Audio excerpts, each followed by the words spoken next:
What's up guys, today we're going to be going over the 3 meta rockets in Destiny 2 right now, the Cold Comfort from the dungeon, the old classic Hothead, along with the new perks on the Apex Predator, and see which one is the best, and going over a new max DPS combo that you need to learn revolving around Strand. So first, looking at these 3 different rockets, starting off, all these clips will be with G-Horn in this video. G-Horn is a must if you're doing rocket DPS. It's going to add just a lot of free damage. So it's always going to be worth to have one person on your fire team using this no matter what. So starting off with the classic, the Hothead. And I'm on Alex's account for this video. He has all 3 of the rockets. And he doesn't have impact casing on his rocket, but I'm going to go ahead and do some math to make sure that is the correct numbers. Basically, I just take the impact of one of the rockets because they're all the same, then add in the Wolfpack numbers. And look at that, the damage right here. A lot of numbers, but the way with Wolfpack rounds is just 8 of the impact and 8 of the explosion. So for the total of the Hothead was 157,000, which is quite a lot. Now comparing that to the Cold Comfort with Envious Assassin and Bait and Switch. Right now we're just looking at the damage of the rockets. So with this, it's going to be a 25 RPM, but all 3 of these rockets will do the same base damage. So looking at damage of the first rocket. Now with Bait and Switch, we have to do damage with both our weapons. And what I noticed in this video is, even though the first rocket you shoot will not be under bait and switch, the impact of the rocket does start bait and switch, which means the Wolfpack rounds of the first shot are under bait and switch while the actual rocket isn't. Meaning the first rocket is a little bit higher than that of the Hothead at 168, and once you have bait and switch, 212,000. And now for the Apex Predator with its god roll of enhanced reconstruction and enhanced bait and switch, this one's gonna be a 20 RPM adaptive frame like the Hothead. And just like the previous 2 rockets, the first rocket's base damage will be the same. And just like the Cold Comfort, the first rocket, while not under bait and switch, the Wolfpack rounds will be. So the damage of this rocket and Cold Comfort will be exactly the same at that 168 and that 212 number, which is pretty interesting that a 20 and 25 RPM are still doing the same damage. Kind of weird, but not too unexpected. So just looking at what happens if you just take out a rocket and shoot it, you know, no combo, nothing like that. Just good old shooting the rocket. So starting off with a Hothead, we're going to be shooting all 4 and 8 in this video. So with the Hothead, that's going to take quite a while at 11.5 seconds, meaning DPS of 4 will be 132,000 and over 8, 108,000. So those numbers are obviously very high within the context of most things in the game. But now comparing that to the Cold Comfort, where we can get up to a 3 mag with Envious Assassin, plus with Origin Trait, the Emergency Reload, allowing us to shoot off 4 in a row. Then we have to manually reload every single shot after that to get to 8. So the 8 rockets on this actually takes longer than that of the Hothead at 12.15 seconds, but the middle 6 will be under bait and switch, meaning a 4 DPS of 244,000 and over 8 still 132,000. So way better burst than that of the Hothead and still better sustained DPS. And with the Apex Predator, since it is more like a auto-loading rocket with an initial mag of 2, just shooting it off will not be ideal at all and will be way worse than that of the Hothead or the Cold Comfort. This rocket's more about those combos, which we'll talk about here in a second. But one thing definitely not helping the Apex Predator just as a rocket is both the Hothead and the Cold Comfort both can hold up to 10 rockets, while the Apex Predator, even with triple solar reserves, maxes out at 9, meaning the Cold Comfort will always just have one more rocket than that of the Apex Predator, meaning a higher total damage output number, and they both clear the Hothead, but Cold Comfort will just always be one rocket better. So if you're just trying to put on a rocket and just shoot it, the Cold Comfort is definitely the way to go.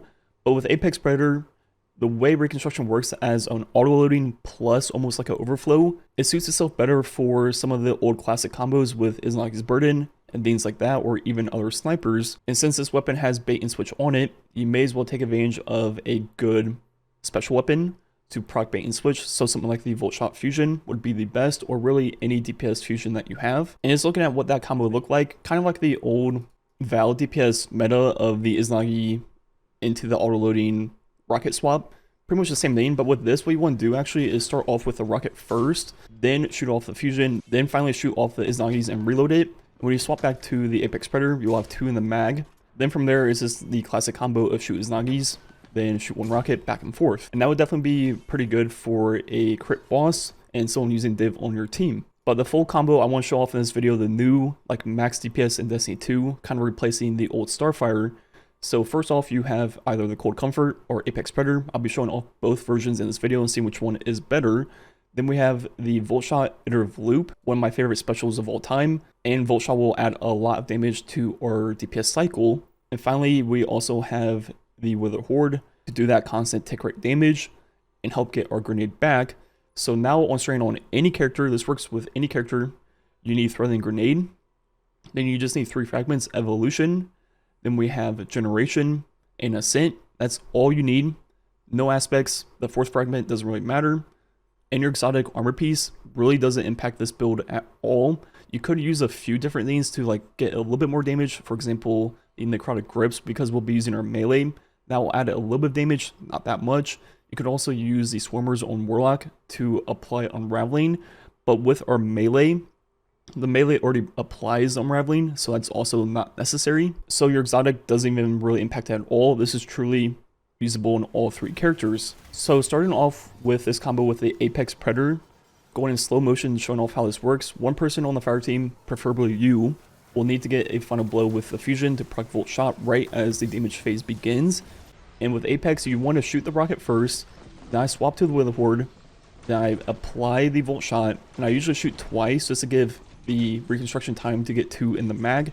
Then I shoot off the 2 rockets, use my grenade to reload, shoot off a 3rd, then I swap back to the Wither Horde, shoot off 2, sometimes 3 fusions, and at this point I'm just staring at my grenade, seeing if I need to shoot a 3rd to get my grenade back, pull out the rocket, shoot a rocket, use the grenade to reload, shoot the 2nd rocket, and at that point you just continue the cycle over and over again until the damage phase ends. And as you see on Percy's, I did not get off the last rocket, but the same thing happened with Cold Comfort. So this is a pretty good accurate test. And I did just under 2.7 million. And now with the Cold Comfort, you're gonna have to get 8 rapid kills to get the 3 mag and get a finisher before the damage phase begins, which isn't that hard to do. Almost all bosses in the game, you'll be able to do that pretty easily. And it starts off the same way with getting the fusion final blow to proc the Volt Shot. But this cycle is way easier. You just start off with Wither Horde, then I apply the Volt Shot, then you shoot off 4 rockets in a row, then use a grenade to shoot off the 5th. Then from there, you just reload, then reapply Wither. Then the same thing where I'm shooting as many fusion shots as I need to get my next grenade back. Pull out the rocket, shoot it, nade, shoot it. Then once again, reapply Wither, shoot off 2, maybe 3 fusion shots. Then rocket, nade, rocket. And the cycle is just the same as the Apex Predator.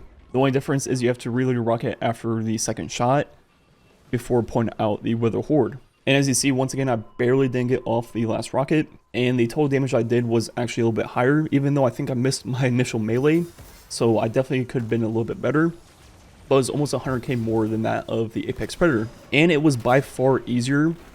Just the fact that you can shoot off half of your reserves instantly makes it so that you're doing the full cycle less than you are with the Apex Predator. It's a lot easier to mess up with the Apex Predator, but the Cold Comfort, you need a little bit of a setup, so I guess there is a trade-off there.